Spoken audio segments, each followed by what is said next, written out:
बच्चों, उम्मीद है आप बहुत अच्छे होंगे और अपनी नीट की प्रिपरेशन ज़बरदस्त तरीके से कर रहे होंगे। फिजिक्स में आपके 150 प्लस स्कोर आप कर जाएं, इसके लिए मैं ये वीडियो बना रहा हूं जो कि गोल्ड सीरीज के नाम से है। और बेसिकली ये वीडियोस तो आपको 180 में 180 दिलाने की क्षमता रखते हैं, क्योंकि कुछ भी मैं छोड़ नहीं रहा हूं। 150 प्लस इसलिए बोल रहा हूं कि आपको कॉन्फिडेंस आ जाए। अगर मैं 180 की बात करूंगा तो आप भी सोचेंगे कि पता नहीं सर क्या बता रहे हैं। तो इन वीडियोस को अगर आप फॉलो करते हैं तो 150 प्लस आपके आ जाएंगे, जिससे फायदा ये होगा कि आपका सिलेक्शन होने के चांसेस बहुत बढ़ जाएंगे और गवर्नमेंट कॉलेज भी आपको मिल ही जाएगा। ये बात मैं कई वीडियो में बता भी चुका हूं, क्योंकि अगर फिजिक्स पे आपने बिल्कुल फोकस नहीं किया और खुदा ना खास्ता 50 नंबर रह गए फिजिक्स में, तो आप केमिस्ट्री एंड बायो में फुल भी ले आएंगे तो भी सिलेक्शन आपका नहीं हो पाएगा, गवर्नमेंट कॉलेज नहीं मिल पाएगा। सपोज करिए 360 बायो, 180 केमिस्ट्री पूरे में पूरे और 50 नंबर फिजिक्स में, 590 हो रहे हैं। और 590 पे तो आपको गवर्नमेंट कॉलेज मिलेगा नहीं। इसलिए बहुत इंपॉर्टेंट है कि बैलेंस अप्रोच रहे और फिजिक्स से नॉर्मली नीट का बच्चा जी चुराता है वो ना हो। और एक कहावत भी है कि अगर बच्चे को समझ में फिजिक्स नहीं आ रही है तो उसका एक मेन रीजन ऐसा हो सकता है कि उसको इंटरेस्टिंग टीचर ना मिला हो, ऐसा फिजिक्स के बारे में कहते हैं। तो अगर इस वजह से आपको दिक्कत है कि आसानी से आपको समझाया नहीं गया या इंटरेस्टिंग वे में नहीं समझाया गया, तो वो दिक्कत मैं आपकी दूर कर दूंगा और आप आसानी से 150 प्लस ले आएंगे। चलिए बात को स्टार्ट कर लेते हैं। आज हम लोग चैप्टर नंबर 11 की बात करेंगे, डुअल नेचर की। और जैसा आपसे मैंने बात की कि ये जो वीडियोस हैं ये स्पेशली डिजाइंड वीडियो है नीट वाले बच्चों के लिए, ना ये 12th वालों के लिए, बोर्ड्स के लिए है, ना ये जेई वालों के लिए है, केवल आपके लिए है, जिससे आपको ट्रेमेंडस बेनिफिट मिले। इस चैप्टर को मैंने 3 पार्ट में डिवाइड किया है। पहला जो सबसे इंपॉर्टेंट पार्ट है और ज्यादा पोर्शन कवर करता है, उसकी आज हम लोग चर्चा करने वाले हैं। Photoelectric effect, Einstein photoelectric equation. और इसमें देखिए कितने इंटरेस्टिंग तरीके से मैं आपको बताऊंगा, आपको सुनकर समझकर बहुत अच्छा लगेगा और समझ में सारी बात आएंगी। उससे पहले एक जानकारी और कि मैंने आपके लिए क्लास 11th की फिजिक्स नीट के लिए पूरी कंप्लीट कर दी है। 12th के लिए भी मैं 11th चैप्टर पर हूं, 14th चैप्टर तक जाना है, 3 चैप्टर्स के बाद और बचते हैं, लगभग कोर्स पूरा फिनिश हो जाएगा। इसको देखने के लिए मैंने क्या किया है कि ऑल वीडियो लाइब्रेरी बना दी है गूगल शीट में। इसके हेडिंग और इसके सब हेडिंग्स मैंने मेंशन कर दिया है। जैसे कि मान लीजिए यूनिट्स एंड मेजरमेंट है, आप सिग्निफिकेंट फिगर को देखना चाहते हैं तो इस प्ले बटन को आप क्लिक कर देंगे तो आपका वीडियो ओपन हो जाएगा, जिसे आपको ढूंढना नहीं पड़ेगा। तो यहां देखिए class NEET class 11, NEET class 12 बना हुआ है। और भी जो फ्यूचरिस्टिक सीरीज हैं, वन शॉट वीडियो की, पीवाईक्यूज वगैरह की, वो भी यहां पे लिंक लग जाएंगे, जैसे आपका ढूंढने में वक्त जाया ना हो। कई बार ऐसा होता है कि आपको दिक्कत होती है कि ढूंढ ही नहीं पाते कि सर ने आपके लिए क्या क्या बनाया है, तो इसका फायदा ले सकते हैं और अपनी पढ़ाई को आगे बढ़ा सकते हैं। यहां पर ऑल वीडियो लाइब्रेरी पर आप पहुंचेंगे कैसे, तो ये Arvind academy NEET YouTube channel है, यहां पे लिंक लगा दिख रहा है, इसको आप क्लिक करेंगे बेटा तो ये वीडियो खुले, ऐसे लिंक खुलेगा, पहले वाले को क्लिक कर देंगे तो यहां पहुंच जाएंगे। अरविंद एकेडमी करके अपना एक चैनल और है जो बोर्ड्स के फिजिक्स पर फोकस करता है। वहां पर 1 मिलियन से ज्यादा सब्सक्राइबर हैं। बच्चों का कहना है कि बहुत ही आसान भाषा में आप फिजिक्स पढ़ाते हैं और इंटरेस्टिंग मैनर में, तो उनको पसंद आता है। तो मैंने ये डिसाइड किया है कि नीट वाले बच्चों के लिए भी ये दिक्कत मैं दूर करके रहूंगा, पक्का है, आप इसका फायदा उठा सकते हैं। तो चलिए बात को आगे बढ़ाएंगे। और यहां जो बच्चे चाहते हैं कि पीडीएफ उनको मिल जाए, वो Arvind academy NEET Telegram channel को ज्वाइन कर सकते हैं, लिंक डिस्क्रिप्शन में दिया, वहां पर इसका पीडीएफ मिल जाएगा, आपके नोट्स बनाने में काम आ जाएगा। और ये रहा अरविंद एकेडमी ऐप बेटा, इसको भी डाउनलोड कर लीजिए, लिंक दिया है डिस्क्रिप्शन में। और इसके स्टोर सेक्शन में जाइए, वहां कई ऐसे सपोर्टिव कोर्सेज या मटेरियल मिल जाएंगे जो नीट की जर्नी को आसान कर देंगे और आपके डॉक्टर बनने का सपना पूरा कर सकते हैं। बात को स्टार्ट करते हैं, जिस वजह से ये वीडियो बन रहा है। काफी कुछ लिखा है लेकिन एकदम सरल भाषा में समझिए। इस स्लाइड में ये बताने की कोशिश की गई है कि चाहे वो लाइट हो, वेव हो या कोई मैटर हो, वो दोनों के पास डुअल नेचर होता है। डुअल नेचर का मतलब कि अगर कोई चीज वेव नेचर की है तो वेव वाला नेचर भी रखेगी और पार्टिकल नेचर भी रखेगी। इसी तरह कोई अगर मटेरियल है, पार्टिकल है, तो पार्टिकल तो है ही, साथ में पार्टिकल नेचर के साथ साथ वेव नेचर भी रखेगा। जैसे एग्जांपल के तौर पर अगर मैं लाइट की बात करूं, ऑप्टिक्स लाइट, तो लाइट एक वेव होती है। ये देखिए लाइट एक वेव होती है और इस बात का इस्टेब्लिशमेंट सबूत, कुछ एक्सपेरिमेंट्स हैं, जैसे फिनोमिना है, जैसे इंटरफेरेंस, डिफ्रैक्शन, पोलराइजेशन, इनको हम वेव नेचर मान के ही प्रूफ कर सकते हैं।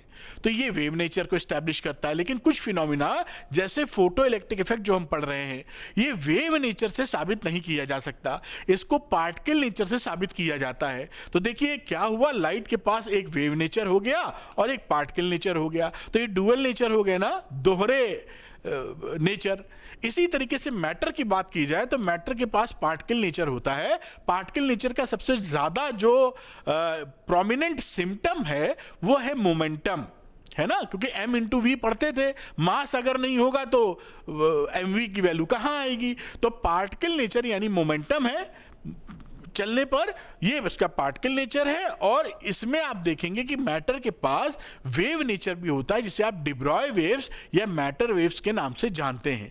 यही चैप्टर इस बात को एस्टैब्लिश करता है कि वेव हो चाहे मैटर हो, दोनों के पास डुअल नेचर है। वेव के पास मैटर का नेचर, मैटर के पास वेव का नेचर।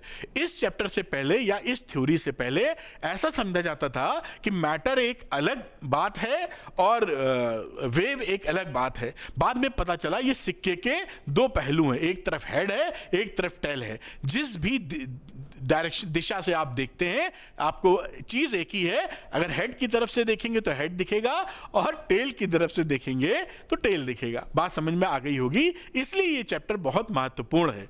ठीक है, तो ये बात आप समझ गए इस इंट्रोडक्शन में।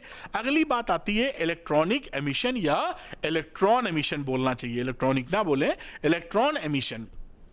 क्या होता है, किसी भी मेटल में जो इलेक्ट्रॉन्स होते हैं, आपने जाना होगा, मैं जल्दी से समझाता हूं। ये मान लीजिए मेटल है, बहुत सारे इसमें एटम्स हैं और इस एटम को छोड़कर ये मान लीजिए इलेक्ट्रॉन यहां निकल गया, जिसे बोलते हो फ्री इलेक्ट्रॉन।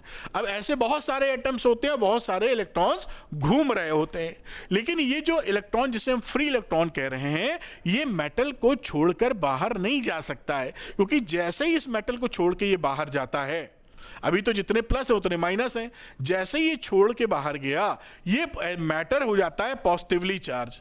इस समय तो न्यूट्रल है, देखिए जो प्लस उतना ही माइनस, तो ये न्यूट्रल है। इस समय पॉजिटिव चार्ज है और पॉजिटिव चार्ज इलेक्ट्रॉन से नेगेटिव चार्ज को रिपेल कर लेता है, पचाक से पुचक करके इलेक्ट्रॉन वापस आ जाता है। यानी इलेक्ट्रॉन इस मेटल को छोड़कर बाहर नहीं जा सकता, क्योंकि जैसे ही बाहर जाने की कोशिश करेगा मेटल हो जाएगा पॉजिटिव चार्ज, और पॉजिटिव चार्ज इलेक्ट्रॉन क्योंकि नेगेटिव चार्ज है उसको खचाप से, जैसे मेढक आप बायो में पढ़ते हैं, जबान निकाल के इंसेक्ट को पकड़ लेता है, कुछ ऐसा ही होता है, दिखता कुछ नहीं, मजाक के तौर पे आपको खट्ट से खींच लेता है। तो इलेक्ट्रॉन ऐसे निकल नहीं सकता है। अगर इलेक्ट्रॉन को निकलना है मेटल को छोड़कर, तो इसको एक एनर्जी चाहिए कि इस अट्रैक्टिव पुल को ओवरकम कर सके, यानी ये जो खिंचाव की फोर्स है उससे ज्यादा इसका बाहर निकलने का फोर्स हो और छोड़ के जा सके इसे। अब ये एनर्जी आप किस तरीके से देते हैं, मेजरली हमारे कोर्स में 4 तरीके हैं जिससे हम इसको एनर्जी प्रोवाइड कर सकते हैं कि इस अट्रैक्टिव पुल को ओवरकम कर दे और भाग जाए यहां से। आइए उसे बोल देंगे इलेक्ट्रॉन का एमिशन करने के मेथड्स। बस यही सब तो बात है, सरल सरल। आगे पहला वाला मेथड देखते हैं जिसे बोलते हैं थर्मियोनिक एमिशन। जैसा नाम है, हीट दिख रहा है, टेम्परेचर दिख रहा है। आप मेटल को, एक फिलामेंट लीजिए, मेटल लीजिए, उसको गर्म कर दीजिए। जब आप गर्म कर देंगे तो जो फ्री इलेक्ट्रॉन्स है उसको एनर्जी काफी मिल जाती है, वो छोड़ के निकल जाता है, जो अट्रैक्टिव पुल है उसको ओवरकम कर देता, क्योंकि उसके पास हीट एनर्जी मिल गई इतनी ज्यादा कि वो खींचने की जगह छोड़ के निकल गया। थर्मियोनिक एमिशन हो गया। दूसरी बात फील्ड एमिशन। फील्ड एमिशन में क्या होता है, इस मेटल के सामने, ये मान लीजिए ये मेटल है, इस मेटल के सामने आप बहुत तगड़ी पॉजिटिव प्लेट रख दें, कहने का मतलब है इलेक्ट्रिक फील्ड जो है बहुत स्ट्रांग रख दें, तो यहां जो इलेक्ट्रॉन है उसको ये अट्रैक्ट कर रहा है, ये तगड़ा अट्रैक्शन होगा तो पचाक करके इसके पास चला जाएगा, है ना। तो यानी electric field is so strong जो इस इलेक्ट्रॉन को अंदर से खींच ले रहा है।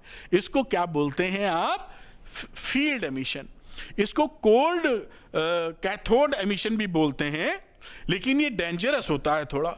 ये देखिए कोल्ड कैथोड, बिना गरमाए कर रहे हैं ना, तो कोल्ड कैथोड एमिशन, और ये स्ट्रॉन्ग इलेक्ट्रिक फील्ड लगाते हैं। देखिए यहाँ लिखा भी हुआ है, इलेक्ट्रिक फील्ड 10⁸ वोल्ट पर मीटर के आसपास का लगाएंगे तो इलेक्ट्रॉन छोड़ के निकल जाता है। इसका आपने देखा होगा जो स्पार्क प्लग होते हैं, स्पार्क प्लग आप देखते हैं ना आपकी स्कूटी में या मोटरसाइकिल में प्लग, स्पार्क प्लग होता है, वहां पर ये उसका एग्जाम्पल हो सकता है। ये काफी स्ट्रॉन्ग इलेक्ट्रिक फील्ड पैदा किया जाता है, तो डिस्टेंस होती है वहां पे चिंगारी निकलनी शुरू हो जाती है। ठीक है, ये बात आप समझ पाए होंगे ऐसी उम्मीद कर रहा हूं। तो ये हो गया फील्ड एमिशन, ये थर्मियोनिक एमिशन। एक होता है सेकेंडरी एमिशन। इसके बाद सेकेंडरी एमिशन में क्या होता है कि ये जो आपकी मेटल है, इस मेटल पे दूसरा इलेक्ट्रॉन या कोई और पार्टिकल कस के हिट करवा दो, तो यहां वाले इलेक्ट्रॉन को ये एनर्जी दे देगा, ये इलेक्ट्रॉन नंबर 1, इलेक्ट्रॉन नंबर 2, और ये भट्ट से बाहर निकल आएगा इलेक्ट्रॉन नंबर 2। तो इलेक्ट्रॉन से इलेक्ट्रॉन की टक्कर मरवा सकते हैं या किसी और पार्टिकल से आप टक्कर मरवा सकते हैं, जिससे टक्कर मारने पर इसको एनर्जी मिल जाए और ये मेटल को छोड़ के चला जाए। इसको बोलते हैं सेकेंडरी एमिशन, क्योंकि पहली टक्कर ये और सेकेंडरी ये निकला। अगला होता है फोटो इलेक्ट्रिक एमिशन, जिसके लिए ज्यादा इंटरेस्टेड हम लोग हैं। किसी भी मेटल पर हम लोग सपोज करें यूवी रेज डाल देते हैं। कुछ मेटल्स तो होते हैं जो विजिबल लाइट पे ही सेंसिटिव होते हैं, लिथियम, सोडियम वगैरह। तो यूवी रेज अगर आप डाल देंगे तो यहां पर इनको एनर्जी मिलती है और इलेक्ट्रॉन यहां से निकल जाते हैं। तो इसको आप बोलते हैं फोटो इलेक्ट्रिक एमिशन, और इन इलेक्ट्रॉन को बोलते हैं फोटो इलेक्ट्रॉन्स। आगे चर्चा करेंगे। तो ये 4 प्रकार के आपको बताए हैं कि किस तरह से इलेक्ट्रॉन एमिट करवा सकते हैं। ठीक है, तो ये 4 तरीके हो गए। फोटो इलेक्ट्रिक एमिशन भी आप समझ पाए। अगली चर्चा करते हैं भाई कि वर्क फंक्शन क्या होता है। देखिए जो आप इलेक्ट्रॉन को इजेक्ट करा रहे हैं, उसके निकलने में जो मिनिमम एनर्जी रिक्वायर्ड है उसे हम बोलते हैं वर्क फंक्शन। मिनिमम एनर्जी का मतलब कि ये इलेक्ट्रॉन इससे इस मेटल को जस्ट छोड़ दिया है, लेकिन उस समय उसकी काइनेटिक एनर्जी 0 है, कुछ एडिशनल एनर्जी नहीं है, जस्ट उसने छोड़ा है। तो the minimum energy required to eject an electron is known as a work function. तो वर्क फंक्शन क्या है? वो मिनिमम एनर्जी जो इलेक्ट्रॉन को चाहिए इजेक्शन के लिए। अब ये जो वर्क फंक्शन होता है वो 2-3 चीजों पे डिपेंड करता है। एक तो नेचर ऑफ मटेरियल क्या है। अगर मान लीजिए आपने सोडियम लिया है, सीजियम लिया है, तो अलग अलग मटेरियल है तो अलग अलग वर्क फंक्शन होंगे। दूसरा उसकी सरफेस की कंडीशन क्या है, कि आपने पॉलिश कर दिया है, कोई एक्स्ट्रा पॉलिश किए, कुछ किया है, उस पर डिपेंड करता है। तीसरा टेम्परेचर पे डिपेंड करता है। अगर टेम्परेचर ज्यादा हो जाएगा तो ज्यादा इलेक्ट्रॉन निकलना शुरू हो जाएंगे, क्योंकि थर्मल एनर्जी भी पिक्चर में आ गई। ठीक, तो इन 3 चीजों पर मोटे तौर पर डिपेंड करता है क्या? Work function. ठीक, इस वर्क फंक्शन को नॉर्मली सिंबॉलिक फॉर्म में कैसे डिनोट करते हैं? या तो W0 से डिनोट करेंगे या फिर हम लोग इसको फाई नॉट से डिनोट करते हैं। यहां पे लिखा भी है, देखिए, ये वर्क फंक्शन को डिनोट करने का तरीका है। इसका जो एनर्जी जो है वो किस में नापते हैं? इलेक्ट्रॉन वोल्ट में। Electron volt is normally the unit जिसमें हम इसके वर्क फंक्शन वगैरह को कैलकुलेट करते हैं या मेजर करते हैं। मैं हट जाता हूं, इसको आप चाहें तो नोट कर लें या आपको प्रेजेंटेशन मिलेगा ही, खैर इसको नोट कर पाए होंगे। अब इसी बात को आगे बढ़ाते हुए यहां पे लिखा फोटो इलेक्ट्रिक इफेक्ट क्या होता है।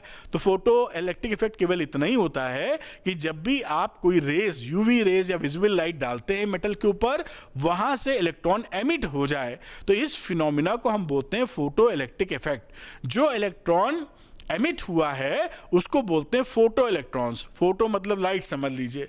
तो लाइट से जो एमिशन हो रहा है वो फोटो इलेक्ट्रिक इफेक्ट, और जो एमिट हो रहा है वो फोटो इलेक्ट्रॉन। जैसे यहां पर लिखा है कि कुछ ऐसे मेटल्स होते हैं जैसे कि लिथियम, सोडियम, पोटेशियम, सीजियम, ये आपकी विजिबल लाइट से ही आपको एमिशन करा देते हैं इलेक्ट्रॉन्स का। जबकि कुछ और जो मेटल्स हैं जैसे जिंक, कैडमियम, मैग्नीशियम, ये यूवी लाइट से सेंसिटिव होते हैं, अल्ट्रावायलेट लाइट। तो यूवी रेज डालेंगे तो ये जो कैडमियम है, जिंक है, ये भी आपको इलेक्ट्रॉन का एमिशन करा देगा। तो ये कहानी थी, ये जो फिनोमिना था ये 1887 में हर्ट्ज साहब ने देख लिया था, हेनरिच हर्ट्ज ने, और इसके बाद डिटेल्ड स्टडी जो की वो हेल्वेश एंड फिलिप लेनार्ड ने की थी। इनके ऑब्जर्वेशन भी हमारे सिलेबस में है, वो भी हम जल्दी से आपको बताएंगे, बड़ा मज़ा आने वाला है। तो वो हर्ट्ज ने क्या देखा और हेनरिच एंड फिलिप लेनार्ड ने क्या देखा ऑब्जर्वेशन एक्सपेरिमेंट से, और उसके बाद आइंस्टाइन साहब ने आके वो जो प्रॉब्लम्स खड़ी हो रही थी उनका निवारण कैसे किया। और जहाँ तक मुझे याद है, शायद इसमें लिखा भी हो, 1905 में फोटो इलेक्ट्रिक का जो इक्वेशन था आइंस्टाइन का, वो दिया था और उसके लिए उनको प्राइज मिला था, नोबेल प्राइज 1921 में। खैर आगे बातचीत चलते हैं लेके। तो यहां पर सरल भाषा में बात करें 2 लाइन में, तो फोटो इलेक्ट्रिक इफेक्ट क्या रहा? फोटो इलेक्ट्रिक इफेक्ट रहा कि अगर हम यूवी रेज इसके ऊपर डालें सफिशिएंटली सुटेबल फ्रीक्वेंसी की, क्योंकि अभी आप देखेंगे कि एक फ्रीक्वेंसी ऐसी होगी जिसको हम बोलेंगे थ्रेशोल्ड फ्रीक्वेंसी। अगर उस फ्रीक्वेंसी से कम की फ्रीक्वेंसी की लाइट हम इस पे डालते हैं तो कोई एमिशन कभी नहीं होता, इसलिए यहां वर्ड यूज किया जा रहा है सुटेबल फ्रीक्वेंसी। तो जब हम यूवी रेज एक सुटेबल फ्रीक्वेंसी की यहां डालते हैं तो यहां से इस मेटल से इलेक्ट्रॉन का एमिशन होता है। इस पूरे फिनोमिना को हम बोलते हैं फोटो इलेक्ट्रिक इफेक्ट, और जो इलेक्ट्रॉन निकल रहा है उसका नाम होता है फोटो इलेक्ट्रॉन्स, जैसा कि आपको बताया है। तो लाइट जनरेटेड इलेक्ट्रॉन्स, इसलिए फोटो इलेक्ट्रॉन बोलते हैं।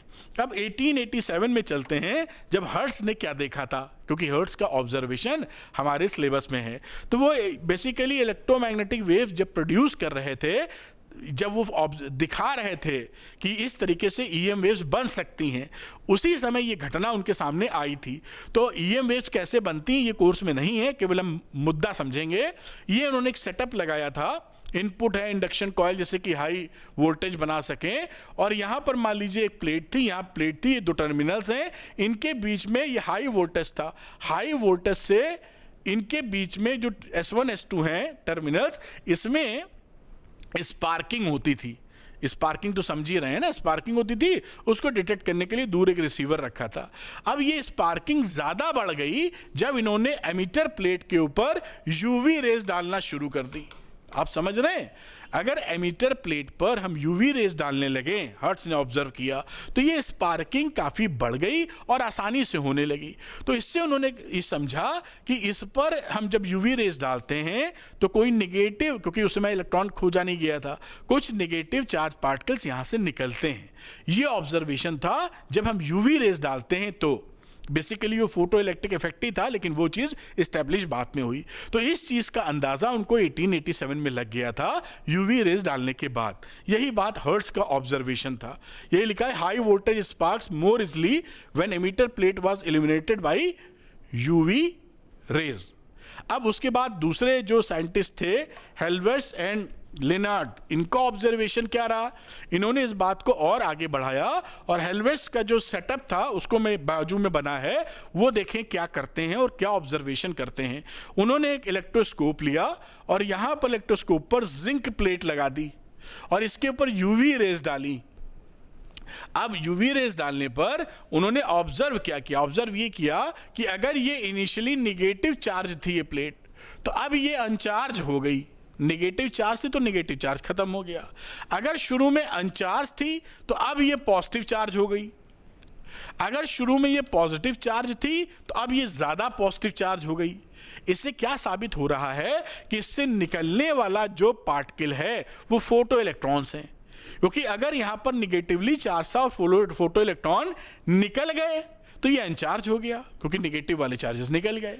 अगर ये यहां पर अनचार्ज था और निगेटिव निकलेंगे तो ये पॉजिटिव चार्ज हो गया। यही बात हो रही है ऑब्जर्वेशन में। और अगर शुरू से ही पॉजिटिव चार्ज है और इलेक्ट्रॉन निकल गए तो और पॉजिटिव चार्ज हो गया। तो ये ऑब्जर्वेशन के बेसिस पे उन्होंने कंक्लूजन किया कि यूवी रेज डालने पर यहां से फोटो इलेक्ट्रॉन निकल जाते हैं। इलेक्ट्रॉन तो पता नहीं था, लेकिन यहां से नेगेटिव पार्टिकल्स निकल जाते हैं। और उसके बाद जब इलेक्ट्रॉन खोज लिया गया तो ये समझ लिया गया था कि इलेक्ट्रॉन की ही कहानी चल रही है। अब उसके बाद क्या रहा? लेनार्ड ने ऑब्जर्वेशन क्या किया? एक सेटअप बना दिया। यहां पर इन्होंने बैटरी ली, माइक्रो एम्पियर का मीटर लगा दिया करंट नापने के लिए, और 2 प्लेटें ली और इस एक प्लेट पर यूवी रेज डलवाई। जब यूवी रेज डलवानी शुरू की तो क्या देखा कि ये क्वार्ट्ज बल्ब था यानी वैक्यूम पे, यहां पर करंट फ्लो होनी शुरू हो गई, करंट फ्लो होनी शुरू हो गई और ये मेजरमेंट इससे कर लिया। जैसे ही यूवी रेज डालनी हमने बंद की, करंट फ्लो होना बंद हो गई।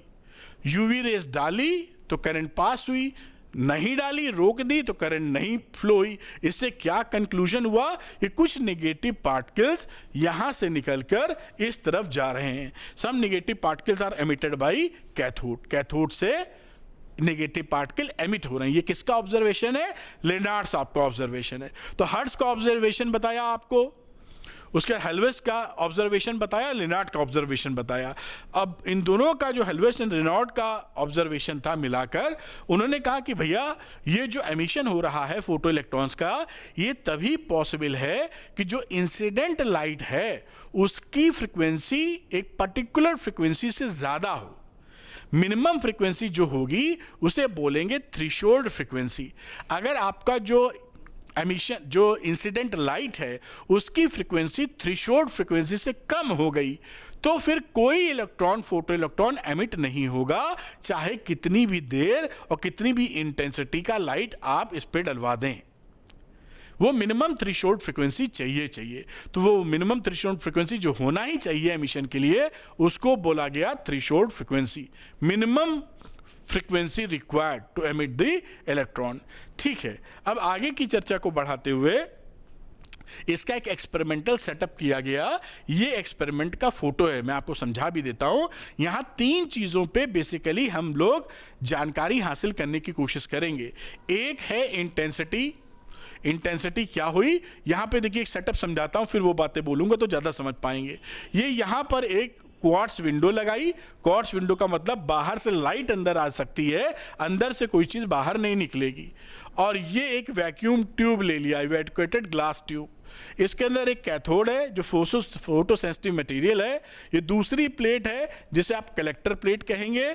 इन दोनों प्लेटों को के बीच का पोटेंशियल नापने के लिए वोल्टमीटर लगा रखा है और इसमें से करंट कितनी फ्लो हो रही है उसके लिए माइक्रो एमीटर लगा रखा है। इन दोनों के बीच में जो वोल्टेज है डिफरेंस, उस पोटेंशियल डिफरेंस को बदलने के लिए हमने यहां पर पोटेंशियल डिवाइडर लगाया है। इसको देखिए यहां से कनेक्ट किया है ऐसे और इसको कनेक्ट किया है ऐसे। ये पॉजिटिव प्लेट है, देखिए यहां पे देखिए प्लस है ना, तो ये ज्यादा प्लस पे ही उससे कम पर है। This is the positive plate, this is the negative plate. ये सेटअप किया है बैटरी की वगैरह लगाकर कि हम इसकी चीजों को समझ पाए। 3 चीजें क्या, पहली जो सोर्स हम यूज कर रहे हैं, जो रेडिएशन या यूवी रेज निकाल रहा है, उसकी इंटेंसिटी को समझने का सरल तरीका ये समझ लीजिए कि एक आप बल्ब जला रहे हैं, 100 वाट, 200 वाट, 500 वाट, 1000 वाट, ये इंटेंसिटी का लिंकेज कर दीजिए इससे। बल्ब समझ लो 100 वाट, 200 वाट, 500 वाट एंड सो ऑन। अगर जितना वोल्टेज का बल्ब ले लेंगे इंटेंसिटी उतनी बढ़ जाएगी। दूसरी बात, पोटेंशियल बिटवीन प्लेट्स, इन प्लेट्स के बीच में कितना पोटेंशियल है, इसको भी हम मेजरमेंट करेंगे और हम बदल भी सकते हैं यहां से पोटेंशियल डिवाइडर से।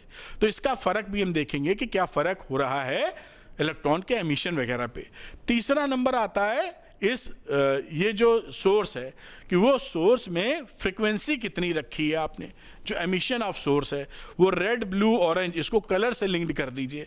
रेड कलर का बल्ब है तो अलग फ्रीक्वेंसी, ब्लू कलर का बल्ब है तो अलग फ्रीक्वेंसी। और ये जो 3 एपरेटस लगे हैं कि हम कितनी करंट जा रही, कितना वोल्टेज है और कितना सोर्स में क्या फर्क है, इन्हीं तीनों पर हम चीज़ों को जब एक के एनालिसिस करेंगे तो बाकी 2 को कांस्टेंट कर देंगे और इस तरह हम जानने की कोशिश करेंगे कि क्या करने पे क्या फर्क हो रहा है। आइए चलते हैं उस बात को समझते हैं। ध्यान क्या रखना है, सरल भाषा के लिए इंटेंसिटी को लिंक कर दो 100 वाट, 200 वाट, 500 वाट के बल्ब के लिए, फ्रीक्वेंसी को लिख दो लाल, नीले, पीले कलर की लाइट के लिए, और बाकी तीसरा potential difference between the plates. पहली बात हम लोग देखते हैं यहां पर, जैसा आपके सामने है कि effect of intensity of light and photo current. तो हम क्या जानना चाहते हैं कि जो इंटेंसिटी है उसको बढ़ाने घटाने पर जो करंट, फोटो करंट की वैल्यू है उसमें घटोतरी बढ़ोतरी क्या हो रही है। और मैंने आपको बताया था कि जो इंटेंसिटी है उसको किससे लिंक करना है, 100 वाट, 200 वाट, 500 वाट के बल्ब से। बाकी दो फैक्टर हमको कांस्टेंट रखने हैं। तो यहां पर देखिए आपको आसानी से समझ में आए इसलिए मैंने कलरिंग कर दी है। फ्रीक्वेंसी को नहीं बदल रहे, लाल कलर का बल्ब है तो लाली कलर का है। एक्सेलरेशन बिटवीन द प्लेट्स नहीं बदल रहे, बदल क्या रहे हैं, इंटेंसिटी नॉट फिक्स्ड, ये एरो भी इसीलिए लगाया, इंटेंसिटी को बदल रहे हैं, यानी 100 वाट बल्ब लगाएंगे, फिर 200 वाट का लगाएंगे, फिर 500 वाट का लगाएंगे, और हम देखेंगे क्या फर्क हो रहा है। फ्रीक्वेंसी नहीं बदलेंगे, लाल कलर का है तो लाली कलर का बल्ब लगाएंगे, और इनके बीच का जो पोटेंशियल डिफरेंस है प्लेट्स के बीच में वो भी नहीं बदलेंगे। तो हमने क्या देखा, जैसे जैसे हम इंटेंसिटी बढ़ाते हैं, यहां देखिए ग्राफ बना हुआ है, जैसे जैसे इंटेंसिटी ऑफ लाइट को आप बढ़ा रहे हैं वैसे वैसे फोटो करंट बढ़ने लगती है। ये देखें, ये एक लीनियर ग्राफ मिलता है, और ये ग्राफ काफी इंपॉर्टेंट है कि आपको इंटेंसिटी बढ़ाने पर फोटो करंट लीनियरली बढ़ रही है, और इस रिलेशन को दिमाग पर रखो, इंटेंसिटी बढ़ाया तो फोटो इलेक्ट्रिक करंट बढ़ी। इसका मतलब है number of photo electrons emitted पर सेकेंड इज इंक्रीजिंग, यानी इस प्लेट से जो फोटो इलेक्ट्रॉन्स निकल रहे हैं पर सेकंड उनकी तादाद नंबर्स बढ़ रहे हैं, और ये प्रोपोर्शनल होता है 1 डिस्टेंस के स्क्वायर के। यानी अगर इसका डिस्टेंस आप बढ़ा दोगे तो ये 1 डिस्टेंस स्क्वायर के प्रोपोर्शनली घटेगा, मतलब कम हो जाएगा, 1 में है। तो ये बातें आप यहां पर जान पाए होंगे। पहली वाली में ये समझ गए कि इंटेंसिटी ऑफ लाइट बढ़ाने पर फोटो करंट की वैल्यू बढ़ रही है, इसको भी इंपॉर्टेंट है, ये पहला ऑब्जर्वेशन। दूसरी बात देखते हैं, इफेक्ट ऑफ पोटेंशियल, और इसमें दो बातें हम लोग देखेंगे। अब हमें क्या समझना है कि इन प्लेट्स के बीच में एनोड कैथोड जो बन रही हैं, एमिटर प्लेट और कलेक्टर प्लेट भी बोलते हैं। एमिटर प्लेट होती है एमिट करने वाली, और कलेक्टर प्लेट, ये देखिए कलेक्टर प्लेट लिखा है और इधर एमिटर प्लेट है। तो एमिटर कलेक्टर प्लेट के बीच का पोटेंशियल डिफरेंस बदलने पर क्या हाल चाल होंगे, इसको भी जानने की कोशिश करेंगे, यही यहां पर लिखा हुआ है। तो क्या करते हैं यहां पर देखिए, शुरू में हम क्या करते हैं कि जैसे जैसे एनोड पोटेंशियल हम बढ़ाते जाते हैं, पॉजिटिव एनोड पोटेंशियल है और इसको आप बढ़ाते जा रहे हैं, तो आप देखते हैं कि करंट की वैल्यू बढ़ती जाती है, और बढ़ते बढ़ते वो एक मैक्सिमम वैल्यू पहुंचती है। फिर आप कितना भी एक्सेलरेटिंग पोटेंशियल, यानी potential between emitter and collector plate कितना भी बढ़ा देवें, उसकी वैल्यू, करंट की वैल्यू नहीं बढ़ती, सैचुरेट कर जाती है। इसको बोलते हैं सैचुरेशन करंट, जो इस ग्राफ में इससे दिखाया गया है। ये देखिए, जैसे जैसे आप जीरो से एनोड पोटेंशियल बढ़ा रहे थे, ये वैल्यू बढ़ी और सैचुरेट कर गई, ठीक है। अब इसी में अगर आप इंटेंसिटी बढ़ाते चले जाएं, 100 वाट के बल्ब के लिए कार्यक्रम किया, फिर 200 वाट के बल्ब के लिए कार्यक्रम किया, तो जब आप इंटेंसिटी बढ़ाकर ये मेजरमेंट करेंगे, तो जैसे जैसे इंटेंसिटी बढ़ाएंगे, सैचुरेशन करंट की वैल्यू देखिए बढ़ती जा रही है। यहां पर I3 is greater than I2 is greater than I1 है। ये इंटेंसिटीज हैं, करंट ये है, इस करंट को ऐसे लिख देते हैं स्मॉल आई, फर्क कर सको, ये इंटेंसिटीज हैं। तो जैसे जैसे इंटेंसिटी आप बढ़ाएंगे वैसे वैसे सैचुरेशन करंट की वैल्यू I की बढ़ जाती है। बात पकड़ने में आपको आई होगी कि एक्सेलरेटिंग पोटेंशियल बढ़ाने पर करंट बढ़ती है और थोड़ी ही देर में सैचुरेट कर जाती है, फिर उसके ऊपर नहीं बढ़ती है। और अगर इंटेंसिटी आप बढ़ा देंगे तो सैचुरेशन करंट की वैल्यू बढ़ जाएगी। इस ग्राफ से ये दिखाई पड़ रहा है। तो एक तो ये बात है, देखिए यहां पर क्या किया, फिक्स्ड फ्रीक्वेंसी, लाल कलर की लाइट रखी अगर शुरू में, तो लाल कलर की रखी, और फिक्स्ड इंटेंसिटी, 100 वाट का बल्ब है तो 100 ही वाट का बल्ब रखा, लाल कलर का 100 वाट का बल्ब, और एक्सेलरेटिंग पोटेंशियल चेंज किया, इस फिनोमिना को रिकॉर्ड कर लिया हमने। अब अगले बार में अगर आप 100 वाट की जगह 200 वाट का बल्ब ले लेंगे तो सेकंड नंबर वाला ग्राफ आपको मिल जाएगा, और ऐसे ही तीसरा ले लेंगे तो तीसरे नंबर वाला मिल जाएगा। तो ये एक फिनोमिना देखा। एक और इंपॉर्टेंट फिनोमिना यहां देखने को मिलता है, जो अगली स्लाइड में मैंने रिप्रेजेंट किया है, कि आप क्या देखते हैं कि डिफरेंट इंटेंसिटीज के लिए भी स्टॉपिंग पोटेंशियल की वैल्यू चेंज नहीं होती। ये स्टॉपिंग पोटेंशियल कौन सा, क्या किसे कहते हैं, वो यहां पे रिटार्डिंग पोटेंशियल, यहां से मतलब जो एमिट हो रहे हैं इलेक्ट्रॉन, इस कलेक्टर प्लेट का जो पोटेंशियल है वो माइनस कर दिया गया है। ये देखिए यहाँ पे जीरो होता है, इधर प्लस है बेटा और इधर माइनस है। तो आप इस प्लेट को माइनस करते जाएंगे तो जो इलेक्ट्रॉन जा रहे थे ये रिपल करेगी प्लेट, तो वो नहीं जाना चाहेंगे। तो वो हमारी कलेक्टर प्लेट का पोटेंशियल या एक्सीलरेटिंग रिटार्डिंग पोटेंशियल कह सकते हैं, रिटार्डिंग पोटेंशियल, जिस पर एक भी इलेक्ट्रॉन इस प्लेट पर ना पहुंचे, यानी करंट की वैल्यू जीरो हो। तो ये कट ऑफ पोटेंशियल या स्टॉपिंग पोटेंशियल किसे कहते हैं?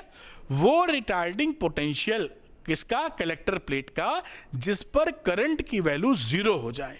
ये देखिए ये करंट की वैल्यू बनाई, फोटो करंट है और ये करंट की वैल्यू जीरो है। बात समझ पाए? इसे cut off potential, stopping potential जैसे नाम दिए जाते हैं, क्योंकि कट ऑफ कर देता है करंट को, स्टॉप कर देता है करंट को। तो स्टॉपिंग पोटेंशियल है वो रिटार्डिंग पोटेंशियल। रिटार्डिंग क्यों? क्योंकि निगेटिव दे रहे हैं इसको।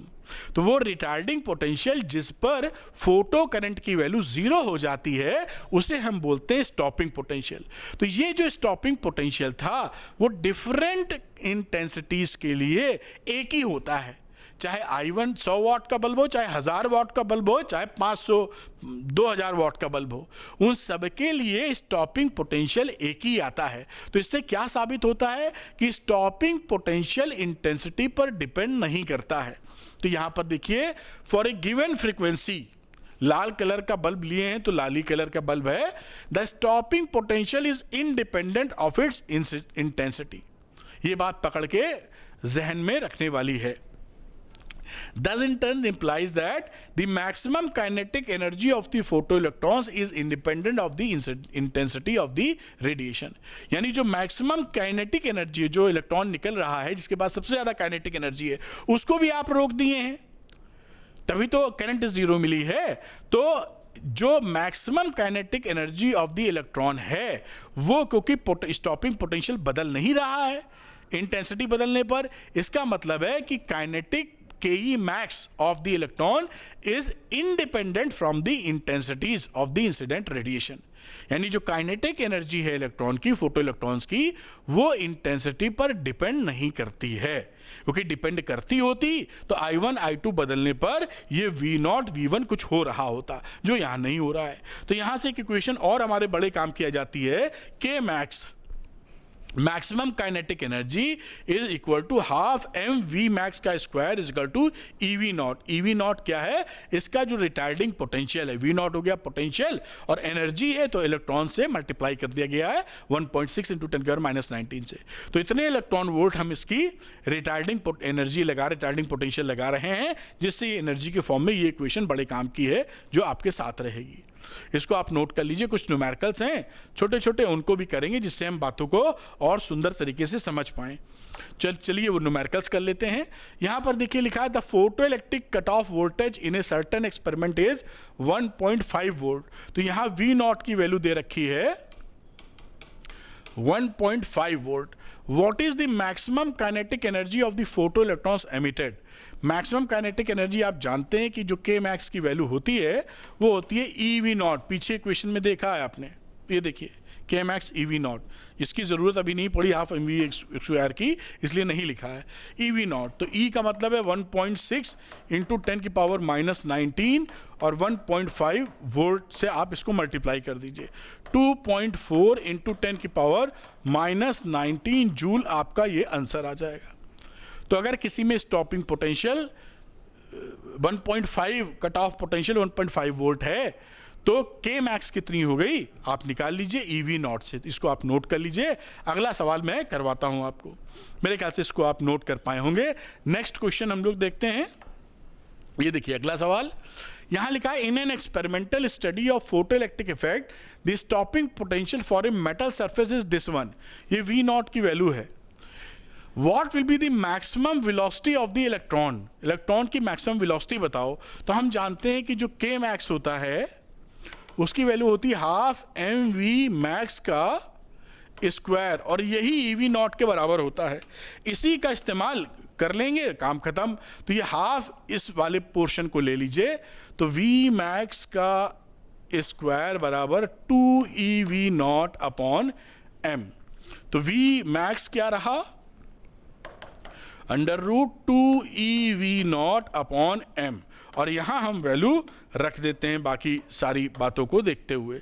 2 का 2 ही रहा, इलेक्ट्रॉन का 1.6 इंटू 10⁻⁻19, और साथ में स्टॉपिंग पोटेंशियल 5.68 वोल्ट है, तो ये रहा 5.68 volt upon mass of electron 9.1 into 10⁻⁻31। अब इसको आप पूरा कैलकुलेट कर लीजिए, 1.414 इंटू 10⁻6 मीटर पर सेकेंड आपका देखिए आंसर आ गया है। तो कोई भी यहाँ पर दिक्कत आपको नहीं होगी। नोट कर लीजिए, ऐसे सवाल आपके यहाँ बिल्कुल पूछे जाते हैं। अगला चीज़ मैं समझाता हूँ आपको, मेरे ख्याल से आप नोट कर पाए होंगे। अब हम तीसरी बात समझेंगे, जैसे मैंने शुरू में बात की थी कि अब फ्रीक्वेंसी का क्या प्रभाव है। फ्रीक्वेंसी को हमने लिंक किया था कलर से, लाल कलर है कि पीला कलर है कि नीला कलर है, ठीक। तो ये बात देखिए, effect of frequency on stopping potential, इसको स्टडी करने के लिए हमने इस तरह की इंटेंसिटीज ली कि उनका सैचुरेशन करंट एक ही आ जाए। ये बात देखिए मैंने यहाँ पे लिख भी दी है, intensity of radiation adjusted for same saturation current. इस तरह से इंटेंसिटी हमने पकड़ी है कि जब हम अलग अलग फ्रीक्वेंसी को लेवें तो सैचुरेशन करंट ना बदले, जिससे हम कंपैरिजन कर पाएं, ठीक है। अब हमने क्या देखा कि जैसे जैसे हम फ्रीक्वेंसी को बढ़ाते जाते हैं, ये देखिए कम फ्रीक्वेंसी, उससे ज़्यादा फ्रीक्वेंसी, उससे ज़्यादा फ्रीक्वेंसी, तो जैसे जैसे फ्रीक्वेंसी हम बढ़ाते जाते हैं स्टॉपिंग पोटेंशियल का मैग्नीट्यूड बढ़ता जाता है। माइनस प्लस मत सोचिएगा अभी, ये देखिए कि ये अगर 1 था तो बगल वाला 2 है, तो इसके बगल वाला 3 है। तो जैसे जैसे फ्रीक्वेंसी को आप इंक्रीज कर रहे हो, ये लिखा ही है हमने, वैसे वैसे जो स्टॉपिंग पोटेंशियल है वो भी बढ़ रहा है। तो यहां पे देखिए फ्रीक्वेंसी बढ़ाई तो स्टॉपिंग पोटेंशियल बढ़ा। इसका मतलब क्या है, क्योंकि स्टॉपिंग पोटेंशियल का लिंकेज तो सीधी तौर पर काइनेटिक Ke max से है, तो फ्रीक्वेंसी बढ़ाने पर Ke max बढ़ रहा है। Ke max किसका है? ये फोटो इलेक्ट्रॉन्स का। तो फोटो इलेक्ट्रॉन की जो काइनेटिक एनर्जी मैक्सिमम होती है वो डिपेंडेंट हो गई फ्रीक्वेंसी पर, और पहले हम जान चुके हैं कि इंडिपेंडेंट होती सी इंटेंसिटी से। ये भी कमाल की बात है, अभी आपको दिखा देते हैं। तो ये आप बात पकड़ पाए होंगे कि यहाँ क्या चर्चा हुई है। मैं हटता हूँ, चाहें तो स्क्रीनशॉट ले लीजिए, फिर आगे की बात हम लोग कर लेंगे। खैर आप नोट किए होंगे ऐसी उम्मीद है। आगे देखिए, इसी बात को आगे बढ़ा रहे हैं, तो वहाँ पर वो बात आप समझ गए कि भाई अगर आप फ्रीक्वेंसी बढ़ा देते हैं तो काइनेटिक एनर्जी बढ़ जाएगी। अब अगली बात इसी फ्रीक्वेंसी को लेते हुए कि अगर हम प्लॉट करें, यहाँ लिखा ना effect of frequency of incident radiation और स्टॉपिंग पोटेंशियल, हम प्लॉट कर रहे हैं frequencies new versus stopping potential, ये V0 है, इनके बीच प्लॉट कर रहे हैं डिफरेंट मेटल्स के लिए। मान लीजिए A और B 2 मेटल्स हैं, उनके लिए प्लॉटिंग कर दी फ्रीक्वेंसी जो इंसिडेंट फ्रीक्वेंसी है और स्टॉपिंग पोटेंशियल के बीच का ग्राफ। तो A और B दोनों मेटल्स के लिए जो ग्राफ हमारे हाथ में आता है उसका स्लोप बराबर होता है। ये देखिए theta will be same slope, यहाँ लिखा भी है कि ये कई इसमें ऑब्जर्वेशन लिखे हैं। पहला लिखा है कि जैसे जैसे हम स्टॉपिंग पोटेंशियल बढ़ता है फ्रीक्वेंसी बढ़ाने पर, क्योंकि यहां पर देखिए फ्रीक्वेंसी आप बढ़ाएंगे तो स्टॉपिंग पोटेंशियल बढ़ता चला जा रहा है। ये स्टॉपिंग पोटेंशियल है, ज़्यादा ना लिखे नहीं, इसमें कचर पचर हो जाएगी। तो जैसे जैसे स्टॉपिंग पोटेंशियल आप फ्रीक्वेंसी बढ़ा रहे हो, स्टॉपिंग पोटेंशियल आपका बढ़ता चला जा रहा है। पहली बात तो ये देख लिया आपने। दूसरी क्या है कि मिनिमम कट ऑफ फ्रीक्वेंसी चाहिए, यानी ये जो फ्रीक्वेंसी है इसे बोलते हैं थ्रेशोल्ड फ्रीक्वेंसी। अगर इससे कम की फ्रीक्वेंसी आप रखते हो, इस वैल्यू से कम की फ्रीक्वेंसी, तो कोई एमिशन पॉसिबल नहीं है। यहां पर अगर इतनी फ्रीक्वेंसी आप डालेंगे तो कोई ग्राफ की लैंडिंग नहीं है, यानी स्टॉपिंग पोटेंशियल 0 लगाओगे तो भी कोई करंट नहीं मिले, कुछ भी नहीं मिलेगा आपको। तो ये क्या है, ये पॉइंट्स क्या हैं थ्रेशोल्ड फ्रीक्वेंसी वाले। तीसरी बात क्या है, सबका सेम स्लोप मिल रहा है। स्लोप जो बताया था, स्लोप होता है tan थीटा के बराबर, परपेंडिकुलर अपॉन बेस। ये स्लोप दोनों का सेम है, ए मेटल ए हो या मेटल बी हो। साथ में हम ये देखते हैं कि अगर थ्रेशोल्ड फ्रीक्वेंसी के ऊपर की फ्रीक्वेंसी इस पे इंसिडेंट कराए हैं तो फोटो इलेक्ट्रॉन्स का एमिशन इंस्टेंटेनियसली होता है। पढ़ने में रेडिएशन और फोटो इलेक्ट्रॉन को निकलने में 10⁻⁹ सेकंड का ही वक्त लगता है। ये बहुत ही ज़्यादा कम है, यानी इंस्टेंट, जैसे ही लाइट पड़ी वैसे ही फोटो इलेक्ट्रॉन निकल गया। तो ये मामला आप समझ पाए होंगे, ऐसी मैं उम्मीद कर रहा हूँ। अब जो बातें हम लोगों ने पढ़ी उसको मैं एक जगह समराइज कर देता हूं, जैसे आपकी दिमाग तक ये बातें इस्टेब्लिश हो जाएं, याद हो जाएं आपको। डुअल नेचर का एक्सपेरिमेंट था, 3 चीज़ों पर हम लोग देख रहे थे, effect of intensity, effect of potential, effect of frequency. पहली इफेक्ट ऑफ इंटेंसिटी में क्या किया था, फ्रीक्वेंसी फिक्स्ड की, पोटेंशियल फिक्स्ड किया, इंटेंसिटी को फिक्स नहीं किया था। जिसका असर देखना है उसको फिक्स मत करो, बाकी दोनों क्वांटिटीज को फिक्स कर दो। यहां पे रिजल्ट क्या आया, current I is proportional to the intensity I को बढ़ाने पर करंट बढ़ती है। दूसरे में इफेक्ट ऑफ पोटेंशियल, इसमें 2-3 बातें देखी थी। पोटेंशियल फिक्स नहीं है, फ्रीक्वेंसी और इंटेंसिटी फिक्स की थी। आई इंक्रीज करता है पोटेंशियल के साथ और एक सैचुरेशन करंट पे पहुंच जाता है। करंट की वैल्यू, ये आई जो है पोटेंशियल के साथ इंक्रीज करेगा, ये आई छोटा आई लिख देते हैं, करंट है ये, आई इंक्रीज करेगा और पोटेंशियल के साथ सैचुरेट हो जाएगा। कट ऑफ या stopping potential, value of retarding potential for which current I is 0।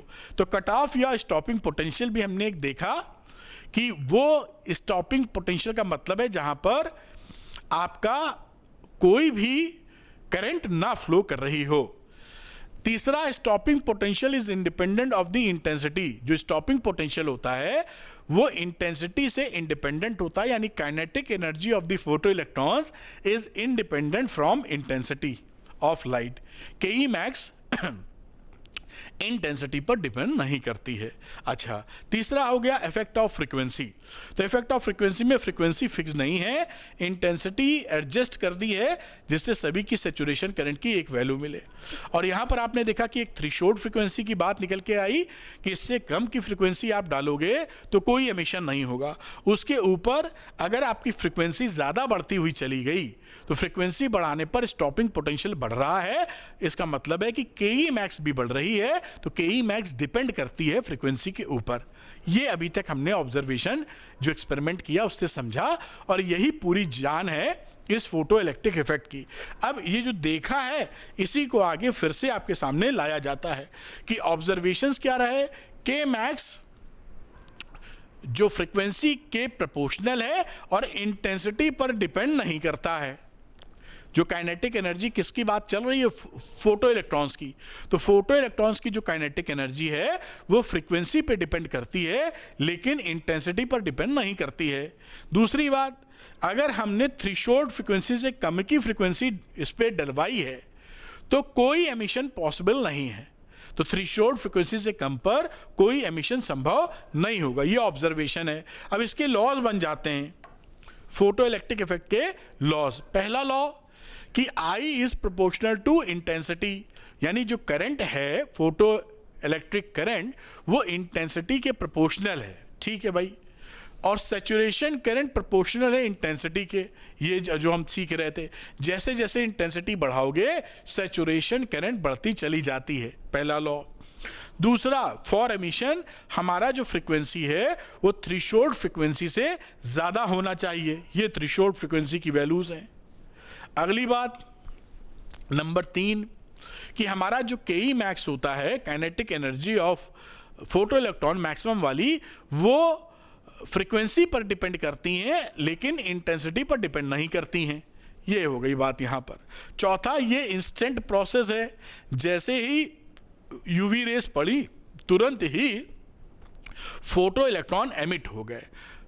Race पड़ने में और फोटो इलेक्ट्रॉन निकलने के बीच का जो समय है वो बहुत ज़्यादा कम है, 10⁻⁹ सेकेंड, यानी इंस्टेंट प्रोसेस है। ये भी बात सीख गए। अब ये जो घटनाएं हुई, एक्सपेरिमेंटल चीज़ निकली, इसको बताने में वेव थ्योरी फेल कर गई। वो 3 कौन से ऐसे प्रमुख फैक्टर्स थे जिनको क्लासिकल वेव थ्योरी एक्सप्लेन नहीं कर पाई। अगर एक्सप्लेन कर देती तो आइंस्टाइन को आना ना पड़ता और ये पार्टिकल नेचर साबित ना होता, कम से कम फोटो इलेक्ट्रिक इफेक्ट की जहां तक बात है। तो यहां पर ये देखते हैं कि कौन सी 3 चीजें हैं जिसे साबित करने के लिए wave theory, classical wave theory fail कर गई। पहली बात, द इंडिपेंडेंस ऑफ के मैक्स ऑन इंटेंसिटी, कि इंटेंसिटी बढ़ाने पर kinetic energy of photo electrons क्यों नहीं बढ़ रही है। क्योंकि वेव थ्योरी क्या बोलती है कि अगर हम कहीं पर इंटेंसिटी बढ़ा रहे हैं, भाई मान लीजिए यहां पर इस प्लेट पर हम कुछ ये 2 रेज डाल रहे हैं, सपोज करिए, अगर इंटेंसिटी बढ़ा दी और हमने 2 की जगह 10 डाल दी, 20 डाल दी, तो यहां पर पड़ने वाली एनर्जी तो बढ़ गई वेव थ्योरी के अकॉर्डिंग, और एनर्जी बढ़ गई तो जो इलेक्ट्रॉन एब्जॉर्ब कर रहा है एनर्जी, वो ज्यादा एनर्जी एब्जॉर्ब कर लिया, तो ज्यादा एनर्जी लेके निकलना चाहिए। लेकिन यहां पर एक्सपेरिमेंटल डाटा ये साबित नहीं कर रहा है, कह रहा है कितनी भी इंटेंसिटी बढ़ा दो लेकिन के मैक्स ऑफ द इलेक्ट्रॉन नहीं बढ़ेगी, इंडिपेंडेंट है उससे। तो ये क्लासिकल वेव थ्योरी साबित नहीं कर पाई कि इंटेंसिटी बढ़ाने पर के ई मैक्स ऑफ इलेक्ट्रॉन क्यों बढ़ रहा है। क्योंकि इंटेंसिटी क्या होता है, energy per unit area per unit time जो परपेंडिकुलर इंसिडेंट होती है। तो इंटेंसिटी अगर आप बढ़ा दिए तो per unit area per unit time ज्यादा एनर्जी दे रहे हैं ना इसको, फिर भी ज्यादा एनर्जी लेकर इलेक्ट्रॉन नहीं निकल रहा है, तो वेव थ्योरी गड़बड़ा गई। क्योंकि वो कहते निकलना चाहिए कि ज्यादा इलेक्ट्रॉन हमने दिया है ज्यादा एनर्जी हमने दी है। अगला, the existing of threshold frequency. अगला वेव थ्योरी कहती है कि भाई अगर मान लीजिए हमने किसी मेटल पर 1 सेकंड के लिए कोई एनर्जी दी और इलेक्ट्रॉन एमिट नहीं हुआ, तो हम 1 सेकंड की जगह 1 मिनट के लिए डलवा देंगे, जिससे भाई थोड़ी ज्यादा देर एनर्जी जाए तो एनर्जी उतनी हो जाए जो निकाल दे। फिर भी इलेक्ट्रॉन एमिट नहीं हुआ, फिर 1 घंटे के लिए डाला इन्होंने, 1 घंटे पे भी एमिट नहीं हुआ, 1 दिन 1 साल तक भी एमिट नहीं हुआ। मतलब क्या है कि आप कितनी देर भी एनर्जी डालो, ये जो इलेक्ट्रॉन है अंदर का वो एमिट नहीं हो रहा है, जबकि वेव थ्योरी कह रही है कि उसको एमिट होना चाहिए। अगर 1 मिनट के अंदर उसको सफिशिएंट एनर्जी नहीं मिली है तो 1 घंटे में मिल जानी चाहिए, 1 दिन में मिल जानी चाहिए। भाई आप मान लीजिए धूप में, ठंड के दिनों में धूप निकली है धीरे सी, वहां एक मेटल की कुर्सी, लोहे की कुर्सी रख दीजिए, तुरंत नहीं गर्म हुई, तो आपने 1 घंटे के लिए छोड़ दिया, जब छुएंगे तो गर्म महसूस होगी ना, क्योंकि 1 घंटे तक एनर्जी पड़ी है तो गर्म आ गई। ऐसा यहां क्यों नहीं हो रहा है कि भाई अगर तुरंत नहीं निकला तो 1 मिनट बाद निकल जाए, 1 घंटे बाद निकल जाए, 1 दिन बाद निकल जाए, लेकिन कभी नहीं निकल रहा है। इसको ये एक्सप्लेन नहीं कर पाए वेव थ्योरी से। ठीक। तीसरी बात, इंस्टेंटेनियस नेचर ऑफ फिनोमिना। ये हुआ कि भाई जब वेव नेचर में जब कोई चीज पड़ती है सरफेस पे, तो सरफेस पर इक्वली डिस्ट्रीब्यूट हो जाएगी एनर्जी, तो सरफेस को वो एब्जॉर्ब करनी होगी एनर्जी और फिर एमिशन करना होगा। तो एब्जॉर्प्शन और एमिशन के बीच में कुछ टाइम लैग होना चाहिए, जो यहां पर टाइम लैग नहीं देखा गया। यहां पर कहा गया कि ये इंस्टेंट प्रोसेस है, 10⁻⁹ सेकेंड ही लग रहे हैं। इसको भी जो वेव थ्योरी थी वो फेल कर गई, साबित नहीं कर पाई कि ऐसा क्यों हो रहा है, तुरंत कैसे एमिट हो रहा है। तो ये 3 मेजर पॉइंट्स थे जिन पे failure of classical wave theory establish हो गई। अब जब वेव थ्योरी फेल हो गई तो कुछ तो एक्सप्लेनेशन चाहिए ना कि ये घटना क्या घट रही है। उसके बाद आइंस्टाइन साहब पिक्चर में आ गए। उन्होंने इस बात का मोर्चा संभाला और बड़ी सुंदरता से इस बात को एक्सप्लेन किया। अब उन्होंने मेन बातें क्या पकड़ी, क्या एजम्पशन लिए कि भाई क्या मानो तो काम बनेगा, तो उन्होंने मेन पॉइंट्स क्या पकड़े। उन्होंने कहा कि जो ये फोटो इलेक्ट्रिक इफेक्ट है ये 2 पार्टिकल के बीच का इंटरेक्शन है। एक है जो लाइट आ रही है वो फोटोन के फॉर्म में आ रही है, फोटोन एज ए पार्टिकल, और दूसरा जिससे टकरा रही है इलेक्ट्रॉन वो भी एक पार्टिकल है। तो पार्टिकल फोटोन और पार्टिकल इलेक्ट्रॉन के बीच की टक्कर है। पहली बात ये मानो कि 2 पार्टिकल के बीच का इंटरेक्शन है। दूसरा कि हमारे पास मिनिमम वर्क फंक्शन चाहिए टू लिबरेट द इलेक्ट्रॉन, जो पहले बात पड़ी थी कि किसी भी मेटल से इलेक्ट्रॉन को निकालने के लिए, फ्री करने के लिए हमको मिनिमम एनर्जी चाहिए होती है, उसे हम कहेंगे वर्क फंक्शन। ऐसा नहीं कि कुछ भी ना दो तो खड़ा है निकल के बाहर, ऐसा नहीं होगा। तो ये वर्क फंक्शन हो गया, the minimum energy required to liberate the electron from the metal surface. तीसरी बात कि जो हम एनर्जी इसको देंगे इंसिडेंट एनर्जी से, उसका एक पोर्शन वर्क फंक्शन में खर्चा होगा। जो टोटल एनर्जी दिए हैं उसका एक पोर्शन वर्क फंक्शन में खर्चा होगा और दूसरा जो बचेगा वो इसकी काइनेटिक एनर्जी में चला जाएगा। यानी 100 रुपए आपकी पॉकेट में है तो 50 रुपए की पिक्चर देखी और फिर लौट आए तो 50 रुपए जेब में रह गए। तो जो टोटल एनर्जी आपको दी गई है उसमें से वर्क फंक्शन में एक जगह खर्चा हुआ और दूसरा काइनेटिक एनर्जी के फॉर्म में बच के आपको मिल गया। बच के मतलब काइनेटिक एनर्जी फॉर्म में मिला। अब वो कितना मिला, ये चौथी बात ही कह रहे हैं कि अगर हम इंसिडेंट फ्रीक्वेंसी एच न्यू देते हैं, न्यू क्या है, फ्रीक्वेंसी ऑफ फोटोन जो पड़ रही है, तो इसका दो भागों में इस्तेमाल होगा, एक तो वर्क फंक्शन प्लस के ई मैक्स। ये आइंस्टाइन की आपकी इक्वेशन बन गई। इसी को आइंस्टाइन की इक्वेशन बोलते हैं, H nu is equal to W naught plus K max. W naught को फाई नॉट भी कहा जाता है, और इसी से के मैक्स निकालोगे तो वगैरह वगैरह हाफ एम वी स्क्वायर, और ये H nu minus W not हो गया। ये आइंस्टाइन की इक्वेशन है।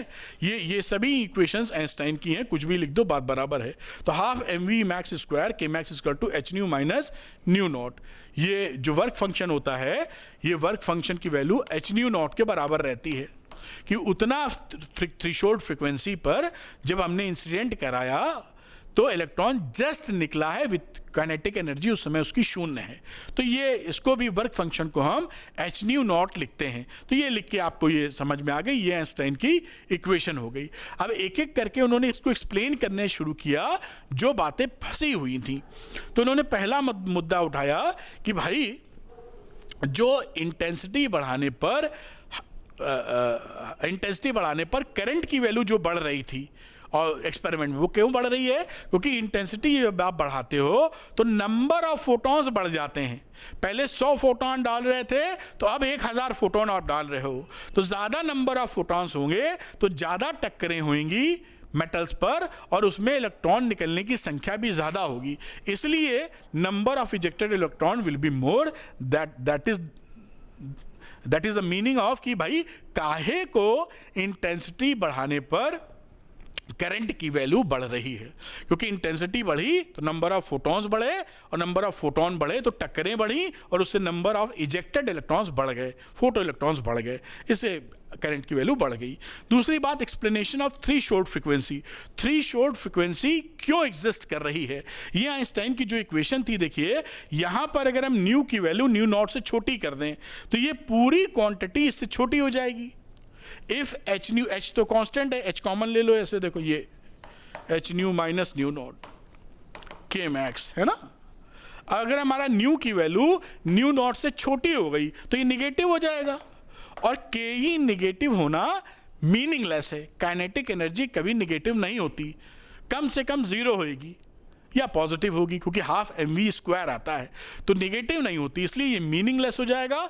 इसलिए ये जो न्यू है न्यू नॉट से छोटा नहीं हो सकता, यानी थ्रेशोल्ड फ्रीक्वेंसी एग्जिस्ट करेगी, उतनी फ्रीक्वेंसी कम से कम आपको देनी है for the ejection of electron. तो ये इन्होंने थ्रेशोल्ड फ्रीक्वेंसी के कॉन्सेप्ट को भी आपको, मतलब बाकी लोगों को, साइंटिस्टों को एक्सप्लेन कर दिया।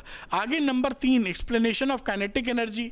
अब ये इक्वेशन जो के ई मैक्स लिखी थी, H nu minus H nu not, H common ले लिया, न्यू माइनस न्यू नॉट। अब इसमें न्यू जैसे जैसे बढ़ाओगे ये टोटल एक्सप्रेशन बढ़ जाएगा, तो this is proportional to nu. इसका मतलब है K max is proportional to nu. तो न्यू बढ़ाने पर के मैक्स बढ़ रहा है, तो यहां पर के मैक्स की डिपेंडेंसी फ्रीक्वेंसी पर हो गई, ये इन्होंने यहां पर एक्सप्लेन कर दिया है। और अगली बात ये उन्होंने जो बताई कि भाई जो फ्रीक्वेंसी इंटेंसिटी ऑफ लाइट बढ़ाने पर के ई मैक्स पे कोई फर्क नहीं पड़ता। क्यों? क्योंकि जब आप इंटेंसिटी ऑफ लाइट बढ़ाते हो तो नंबर ऑफ फोटॉन्स बढ़ाते हो, एक फोटॉन की एनर्जी नहीं बढ़ाते। 100 की जगह 1000 इलेक्ट्रॉन फोटॉन कर दोगे, लेकिन एक फोटॉन की एनर्जी उतनी ही है, तो जो निकलने वाला इलेक्ट्रॉन है जब फोटॉन टकराएगा तो वो ज़्यादा एनर्जी उसको नहीं मिलेगी, उतनी ही मिलेगी जो पहले मिल रही थी, क्योंकि फोटॉन के पास उतनी ही एनर्जी है, बस संख्या बढ़ गई है। इसलिए आपको काइनेटिक एनर्जी डिपेंड नहीं करती इंटेंसिटी ऑफ रेडिएशन पर। टाइम लैग की बात की, एक्सप्लेनेशन ऑफ टाइम लैग। इन्होंने कहा दो पार्टिकल के बीच का इंटरेक्शन है, तो जब दो पार्टिकल टकराते हैं तो उसमें टाइम लैग की कोई संभावना नहीं है। जैसे आप एक स्कूटी से जा रहे हैं, एक एग्जांपल दे रहे हैं, खुदा ना खास्ता ऐसा हो दूसरी स्कूटी से टकरा जाए तो फट से चोट लग जाती है, उसमें ऐसा थोड़ी होता कि 10 सेकंड बाद चोट लगे आपको, तुरंत ही भिड़ेंगे, फट से टूट फूट जाएगा जो टूटना फूटना है ना। तो जब ये दो पार्टिकल के बीच का इंटरेक्शन होता है तो कोई भी इसमें टाइम लैग की बात नहीं होती। यही बात उन्होंने पूरी आइंस्टाइन साहब बढ़िया तरीके से समझा दिया। आप इसको नोट कर सकते हैं, स्क्रीनशॉट ले सकते हैं और आगे की बात करते हैं। देखिए होता क्या है यहाँ पर, आगे भी देखेंगे कि जो फोटॉन्स पढ़ते हैं उनमें से 1% से कम ही फोटॉन होते हैं जो फोटो इलेक्ट्रॉन्स एमिट करा पाए। बहुत ही कम ऐसे फोटॉन्स मिलेंगे जो एमिशन करा पाए। इसी को बोलते हैं क्वांटम एफिशिएंसी। क्वांटम एफिशिएंसी का मतलब है नंबर ऑफ इलेक्ट्रॉन्स एजेक्टेड पर second upon number of photons incident पर सेकेंड इंटू 100%। कितने फोटॉन्स पर सेकेंड इंसिडेंट करा रहे हो और कितने फोटो इलेक्ट्रॉन्स पर सेकेंड निकल रहे हैं, इसी को हम एफिशिएंसी बोलते हैं, एफिशिएंसी ऑफ क्वांटम एफिशिएंसी। ये बात यहां पर हो गई। अब अगली बात बड़ी इंपॉर्टेंट और इंटरेस्टिंग है आपके लिए कि यहां पर हम लोग ग्राफिकल मेथड से प्लैंक्स कांस्टेंट h और वर्क फंक्शन हम निकालते हैं। तो कैसे निकालते हैं, देखिए यहां पर आपके ये इक्वेशन हमारे पास पहले मिल चुकी थी, उम्मीद है आप पकड़ याद होगी। k max is equal to H nu minus W naught और इसकी वैल्यू होती है ई वी नॉट के बराबर। ये थी ना, जितनी काइनेटिक एनर्जी है जितनी मिली है उसमें से वर्क फंक्शन घटा दो। इसी में इस इक्वेशन में ये जो इक्वेशन आपको दिख रही है हम E से डिवाइड कर देते हैं। तो यहां पर आ गया H nu upon E W naught upon E, ये बना स्टॉपिंग पोटेंशियल। वी नॉट क्या है, स्टॉपिंग पोटेंशियल। अब हम ग्राफ खींच रहे हैं, देखिए वी नॉट और इस फ्रीक्वेंसी के बीच में, ये देखिए यहां पर फ्रीक्वेंसी है, ये फ्रीक्वेंसी और ये स्टॉपिंग पोटेंशियल, इनके बीच में ग्राफ खींच रहे हैं। तो अब आप याद कीजिए जो हमारी इक्वेशन ऑफ लाइन होती थी y is equal to M X plus C, straight line, इस y की जगह ये वी नॉट है, ये है ना y, और इस x की जगह हमारा न्यू नॉट है, ये x है। तो ये कंपेयर करने पर m की जगह h अपॉन ई आ गया है, ये स्लोप है, और c की जगह माइनस डब्ल्यू नॉट ई आ गया है। c क्या होता था, y equal to mx plus C में y इंटरसेप्ट। अभी हम बिल्कुल अच्छे से बता रहे हैं, कोई टेंशन की बात नहीं। तो यहां पर देखिए स्लोप क्या रहा, स्लोप लिखते हो m बराबर टेन थीटा, ये तो याद पकड़े ही होगे। परपेंडिकुलर अपॉन बेस, तो यहां पर कहीं भी ट्रायंगल आप बना लीजिए, यहां से भी ले सकते हैं, कहीं स्लोप स्ट्रेट लाइन का स्लोप तो फिक्स्ड ही होता है। तो ये देखिए ये हो गया परपेंडिकुलर और ये हो गया बेस। तो AC upon BC, AC upon BC, ये वैल्यू किसके बराबर है, H अपॉन E के। और AC क्या चीज है यहां पर, AC है स्टॉपिंग पोटेंशियल के बीच का डिफरेंस, BC क्या है, डेल्टा न्यू, वही वैल्यू रख दी यहां पर, H अपॉन ई, AC अपॉन BC रख दोगे, ये देखिए H अपॉन ई, AC का मतलब है delta we not, change in stopping potential, और BC का मतलब है चेंज इन फ्रीक्वेंसी। तो H निकालना होगा तो क्या लिखोगे, E into delta we not upon delta nu, और यही वैल्यू यहां लिखी है। तो ये देखिए H जो प्लैंक्स कांस्टेंट है वो E मतलब इलेक्ट्रॉन पे पाए जाने वाला charge, difference in stopping potential, difference in frequency, incident frequency, उसकी वैल्यू से H निकाल लोगे। अब ये जो ये C था डब्ल्यू नॉट अपॉन ई, C का मतलब होता है स्ट्रेट लाइन जो Y पर जितना इंटरसेप्ट काट रही है, इतनी वैल्यू, ये कितनी है, W naught upon E, minus लगाए क्योंकि माइनस y की तरफ है, वरना ये मैग्नीट्यूड कितना है, डब्ल्यू नॉट अपॉन ई। तो यहां मेजरमेंट कर लो इस हिस्से को और डब्ल्यू नॉट अपॉन ई के बराबर रख दो y इंटरसेप्ट। तो यहां पे वर्क फंक्शन क्या हो गया, e इंटू वाई इंटरसेप्ट। ये ग्राफ के तरीके से इसको निकाल सकते हो। यहां पर जो ग्राफ में हम लोगों ने इस्तेमाल किया है वो फ्रीक्वेंसी में है। कई बार आपको लैम्डा के टर्म में पूछा जाता है ना, तो लैम्डा के टर्म में भी लिख लीजिए, उसमें कोई समस्या की बात नहीं है। तो ये एच न्यू था, वो एच सी अपॉन लैम्डा लिख देंगे। ये देखिए यहाँ पकड़ लिया हम लोगों ने, ये देखिए ये वैल्यू लिख दी। जो आप जैसे मैं पुरानी इक्वेशन जो थी वो लिख के आपको समझा देता हूँ। जैसे यहाँ पर लिख रहे थे H nu minus W not बराबर ई वी नॉट।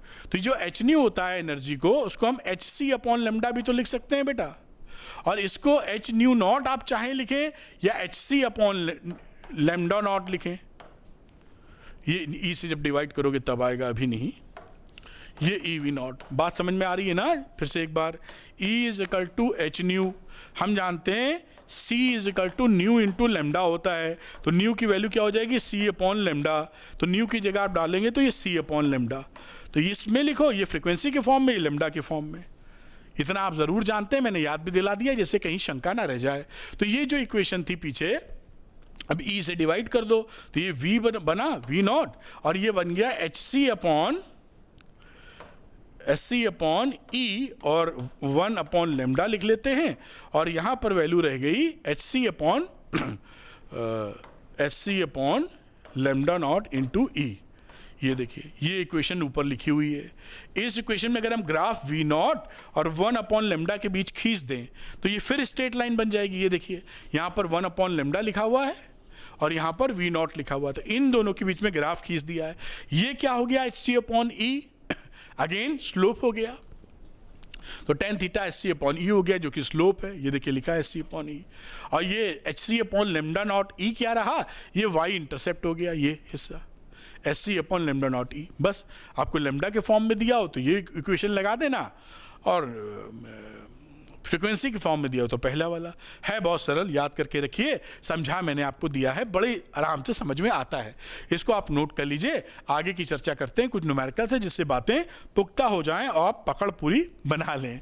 आइए न्यूमेरिकल करते हैं, तो कलर को थोड़ा बदलते हैं। लिखा है the work function for a certain metal is 4.2 EV electron volt. Work function को W नॉट से लिखो या फाई नॉट से लिखो, और कोई जरूरत पड़ती है फिर रिप्रेजेंट कर लेंगे 4.2 electron volt. Will this metal give photo electronic emission for the incident radiation of wavelength this one. अब जो इंसिडेंट रेडिएशन होता है वो h होता है, इसको हम लेमडा में दे रखा है तो HC अपॉन लेमडा भी लिख सकते हैं। इससे हम एनर्जी निकालते हैं इसकी कितनी है, तो प्लैंक्स कांस्टेंट 6.62 10 की पावर -34, C है 3 इंटू 10 की पावर 8 बेटा, और लेमडा 330 नैनोमीटर। इसको सॉल्व किया तो ये वैल्यू हो गई 6.01 इंटू 10 की पावर -19 जूल। अब ये इलेक्ट्रॉन वोल्ट में तो इसको जूल में चेंज कर लो। जो वर्क फंक्शन है 4.2 इंटू 1.6 इंटू 10 की पावर -19 जूल में आ गया ये, और इसको मल्टीप्लाई करोगे तो वैल्यू आ जाएगी 6.72 इंटू 10 की पावर -19 जूल। आपको उम्मीद है मालूम होगा कि एक इलेक्ट्रॉन वोल्ट की जो वैल्यू होती है 1.6 इंटू 10 की पावर -19 जूल के बराबर होती है। ये आप याद करके रखें, उम्मीद है पता होगा। तो इसको हमने इलेक्ट्रॉन वोल्ट को उठाकर जूल में चेंज कर दिया। अब यहाँ पर देखिए, यहाँ पर जो ये E है इंसिडेंट रेडिएशन, वो वर्क फंक्शन से छोटा है। तो जब हमारा इंसिडेंट रेडिएशन वर्क फंक्शन से छोटा होगा तो कोई एमिशन नहीं होगा। एमिशन के लिए वर्क फंक्शन के बराबर कम से कम हमको चाहिए, तो no emission, no emission of electron, no ejection of electron. कुछ भी लिखना चाहें आप लिख सकते हैं। मेरे ख्याल से इस बात को आप पकड़ पाए होंगे। नोट कर लीजिए, अगला सवाल कराता हूं, और क्लैरिटी से ये बात आपको दिख गई होगी, नोट भी कर लिए होंगे। नेक्स्ट चीज देखते हैं, अगली बात, the threshold frequency for a certain metal is this 1 hertz. ये आपको फाई नॉट दे रखा है, न्यू नॉट दे रखा है, चाहे मैं यहीं पे लिख देता हूं this is nu naught, phi naught नहीं न्यू नॉट है। If light of frequency this 1, frequency ये न्यू है, incident on the metal predict the cut off voltage. हमको V नॉट स्टॉपिंग पोटेंशियल निकालना, उसी का कट ऑफ पोटेंशियल नाम होता है फोटो इलेक्ट्रिक एमिशन के लिए। तो हम जानते हैं कि h new minus h new not बराबर EV नॉट होता है। तो V नॉट अगर हम निकालने जाएं, H ले लो कॉमन, और ये रहा new minus nu naught upon electron, मतलब 1.6 इंटू 10 की पावर -9। ये कहानी हो गई। अब वैल्यू पुट कर दो इसके अंदर। अब इसके अंदर वैल्यू H की वैल्यू डाल दीजिए, दिस इज 6.62 इंटू 10 की पावर -34। न्यू कितना है 8.2 इंटू 10 की पावर 14 -3.3 इंटू 10 की पावर 14 अपॉन 1.6 इंटू 10 की पावर -19। अब इसको आप जब सॉल्व करेंगे तो यू विल गेट 2.03 वोल्ट, और ये आपका आ गया स्टॉपिंग पोटेंशियल, देखिए कितना सरल है, कुछ भी रॉकेट साइंस नहीं है, एकदम मक्खन की तरह निकला है। आप इसको नोट कर लीजिए और एकदम क्लैरिटी आपको मिल गई होगी, ऐसी मुझे उम्मीद है। चलिए अगली बात देखते हैं। नेक्स्ट क्वेश्चन, ये भी काफी सरल है। The graph shows the variation of stopping potential with frequency of incident radiation, ये इंसिडेंट रेडिएशन है न्यू, और स्टॉपिंग पोटेंशियल इधर है। For two photosensitive metals A and B, which one of the two has higher value of work function, justify your answer. तो आप देखिए work function तो इस वाले का ज्यादा होगा क्योंकि न्यू नॉट डैश कर देते हैं, ये इससे बड़ा है, ये एक्स एक्सिस है ना। अगर न्यू नॉट डैश बड़ी हो, जो वर्क फंक्शन होता है W, इसको आप एच न्यू नॉट भी तो लिखते हो, तो यहां पर new not dash is greater than new not. तो आप कह सकते हो मेटल ए का, जो यही पूछा ना, metal A has higher work function,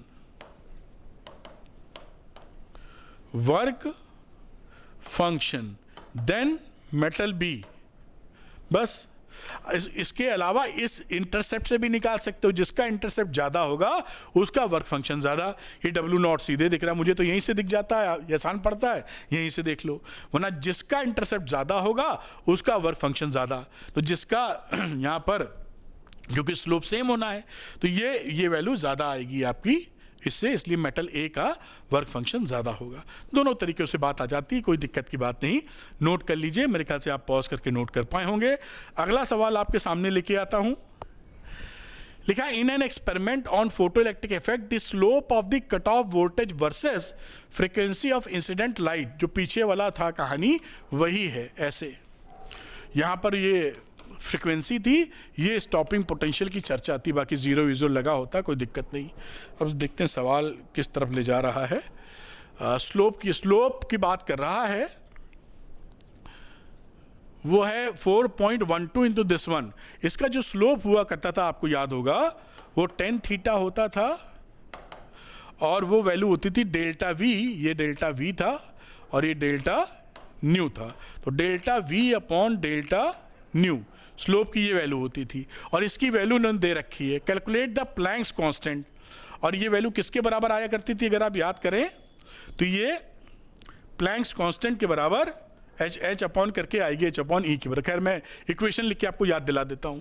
देखिए यहां पर जो इक्वेशन बनती थी वो इक्वेशन बनती थी, एच न्यू आपने दी है एनर्जी, वर्क फंक्शन के फॉर्म में लगी एनर्जी प्लस काइनेटिक एनर्जी चली गई के मैक्स के फॉर्म में, और के मैक्स को आप लिख सकते हो ई वी नॉट। तो यहां पर अगर आप बात करें तो वी नॉट की वैल्यू आप लिखा करते थे H nu upon E minus H nu naught upon E, जिसके वर्क फंक्शन ही रहने दो क्योंकि वर्क फंक्शन की जरूरत अभी यहां पड़ सकती है, काम खत्म। तो ये एच अपॉन ई स्लोप है इसमें, इससे कंपेयर किया था ना पीछे इस स्ट्रेट लाइन से, तो ये आपने वी नॉट और न्यू में खींचा है, तो स्लोप की वैल्यू क्या हो गई यहां, पीछे से याद भी करके रखिए एच अपॉन ई, और इसकी वैल्यू दे रखी है 4.12 इंटू 10 की पावर -15। उम्मीद है बढ़िया तरीके से याद आ गया होगा। तो h की वैल्यू क्या हो गई, इलेक्ट्रॉन के उससे मल्टीप्लाई कर दो, तो 4.12 इंटू 10 की पावर -15 इंटू 1.6 इंटू 10 की पावर -19 मल्टीप्लाई कर दीजिए, यू विल गेट 6.592 इंटू 10 की पावर -34 जूल सेकेंड। ये आपका आंसर हो गया।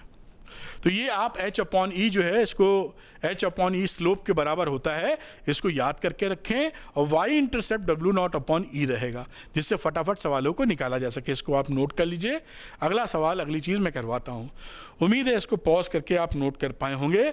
जैसा हर लेक्चर में मैंने क्या किया है कि जो भी मैं पढ़ाता हूँ उस पर 3 क्वेश्चन आपको देता हूँ, और ये उम्मीद करता हूँ कि उन 3 क्वेश्चन को आप सॉल्व करेंगे, और अगर इच्छा हो तो कमेंट सेक्शन में उनके आंसर भी लिख सकते हैं, लेकिन सॉल्व जरूर करिएगा। तो ये 3 क्वेश्चन हैं। Arvind academy NEET Telegram channel को ज्वाइन कर सकते हैं। 3 क्वेश्चन चैलेंज। पहला क्वेश्चन बहुत ही सरल आपके सामने है, आपको 5 सेकंड का वक्त मैं दे रहा हूं पॉज करके नोट करने के लिए, बाकी है ये थ्योरेटिकल क्वेश्चन। पढ़कर बहुत ही आसानी से आप इसका जवाब दे पाएंगे, ऐसा मुझे उम्मीद है। अब आता है ये देखिए चैलेंज नंबर 2, इसको भी ध्यान से पढ़िए और देखिए ये भी थ्योरेटिकल टाइप है, कॉन्सेप्चुअल टाइप, थोड़ा ध्यान से पढ़ेंगे हो जाएगा। 5 सेकंड का वक्त ले लीजिए और मेरे ख्याल से आसानी से इसको कर पाएंगे आप। अगला देखते हैं नंबर 3 चैलेंज।